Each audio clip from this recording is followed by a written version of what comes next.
So there is the final score is 111 to 110. The Indiana Pacers come back to win the game on a Tyrese Halliburton clutch winning shot with zero point 0.3 seconds to go. That's how much time was left for the Thunder before they were unsuccessful in their attempt. So there it is. This is what happens when you play with your food. I said it all game long. I said, yo, OKC is playing with their food. They can't put this team away. They consistently had to score between 10 and 12 points the entire game. They could not put the Pacers away because their supposed second and third best players play like ass today. They were horrible today. Jalen Williams and Chet Holmgren were 5 from 25 from the field today and gave only 23 points. That is horrible. You ain't going to win much games like that. I don't care how many points SGA scored.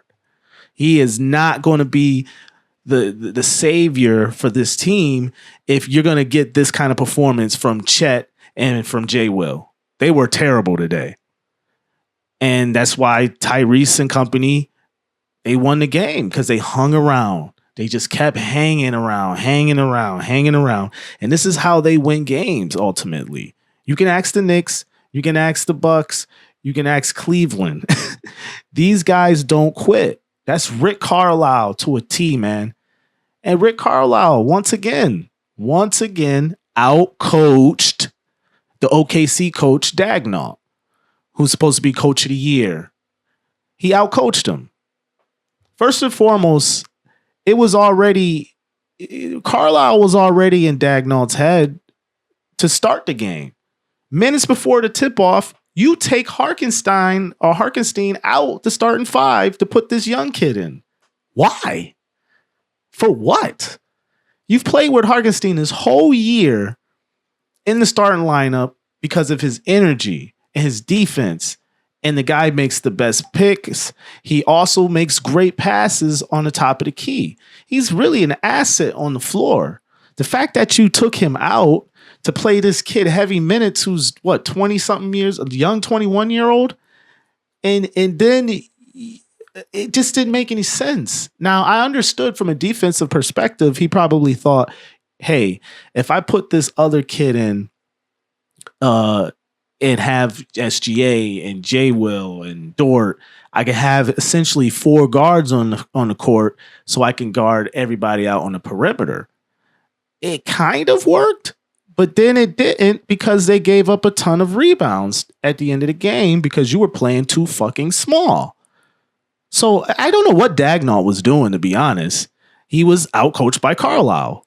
And Carlisle has consistently been doing this all playoffs long, outcoaching these supposedly good coaches. Like, I don't know what was going on toward the end of the game.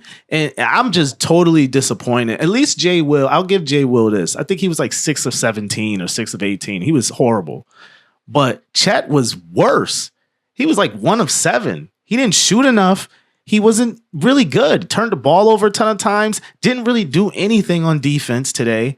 And he just was a non-factor. It wasn't like he was in foul trouble or anything. He was just a non-factor. Like, bro, I don't know what OKC thinking, man. These Eastern Conference teams don't give up.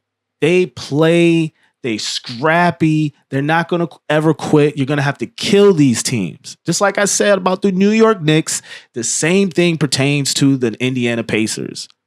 The same things apply. You got to kill these teams on the court, of course, figuratively speaking. You got to kill these teams in order for them to break their will and in order for them to roll over and die and quit, essentially. Because they're not going to. It's not in their DNA.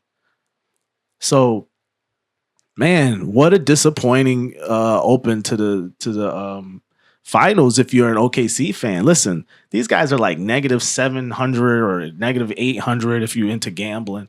Like, they have an insane advantage in this playoffs and this finals. So I'm not surprised Indiana won this first game. Usually super teams or the heavily favored teams usually sometimes they drop the first game. Listen, Allen Iverson's 76ers were heavy underdogs, just like this Pacers team is with the Thunder.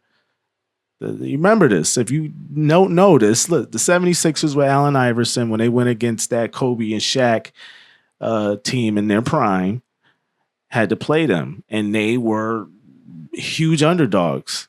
And they won game one in Staples in overtime. So nothing is impossible. So the fact that this happened to the Thunder, the best team in the league, it is not no big deal.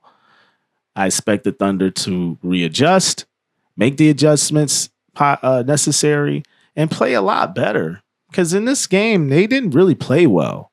I mean, SGA is going to get his, obviously, because he's a great player. But other than Lou Dort and maybe Harkenstein, everybody else was pretty bad. So and Caruso, I'll give Caruso. Caruso did what he always do off the bench, which is give great energy, great defense. But other than that, like those 3 or 4 players, everybody else just did not show up at all. So we'll see how this goes, man. Listen, I had OKC in 5 games, but listen, this is going to come down to fundamentals. And this is why the series is going to be real good for us purists who love the game of basketball because of the fundamentals. These two teams are great at that. But it's going to ultimately come down to big stops and coaching. So, Dagnall, you blew this one to Carlisle. Carlisle is up 1-0 now. The ball's back in your court. Let's see what you do. Let's see if you make the proper adjustments for game 2 this Sunday.